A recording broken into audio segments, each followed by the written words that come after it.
എപ്പോൾ മീൻ വാങ്ങിയാലും ഒരേ മസാലയിൽ മീൻ വറുക്കുന്നവർക്ക് ഈ മസാല ഒന്ന് ട്രൈ ആക്കി നോക്കിക്കോ കേട്ടോ.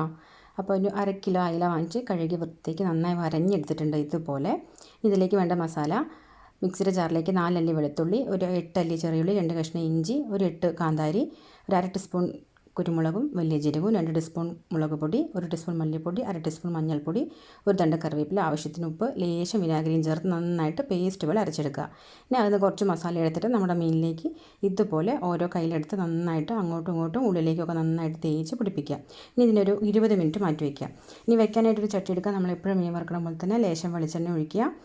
കറിവേപ്പില ഇട്ട് കൊടുക്കുക. ഓരോ മീനിന് ഇങ്ങനെ നിരത്തി കൊടുക്കുക ചൂടായി വരുമ്പോൾ. പിന്നെ മീൻ അടച്ച് വെച്ച് വേവിച്ച് കൊടുത്താൽ നല്ല ദശക്കട്ടിയുള്ള മീനൊക്കെ ആണെങ്കിൽ നല്ല സോഫ്റ്റായിട്ട് വെന്ത് കിട്ടും. അപ്പോൾ ഒന്ന് അടച്ച് കൊടുക്കുന്നുണ്ട്. പിന്നെ ഒരു സൈഡ് പാകാകുമ്പോൾ മറ്റേ സൈഡ് മറിച്ചിട്ട് കൊടുക്കുക. അപ്പോൾ നമ്മൾ കിടിലൻ മസാലയിൽ ഒരു മീൻ പൊരിച്ചത് റെഡിയാണ്. അപ്പോൾ എല്ലാവരും ഒന്ന് ഈ പുതിയ വെറൈറ്റി മസാല ഒന്ന് തയ്യാറാക്കി നോക്കുക കേട്ടോ. ഇഷ്ടമായാലും വീഡിയോ ലൈക്ക് ചെയ്യുക. അഭിപ്രായം